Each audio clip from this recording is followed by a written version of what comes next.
Doncs un dels fragments que trobo fascinants és un monòleg que hem estat treballant a partir d'un text de Moabat,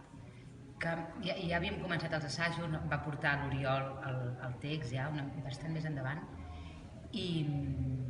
la primera lectura és quan veus que alguna cosa et colpeix i és un monòleg, un moment molt bonic, difícil, que estic buscant-lo cada dia. És d'aquells textos que fins al 3 de gener o fins quan acabem, que no sé quan acabem, estaré allà barallant-me amb el text, que no pots abandonar-te ni un segon, i que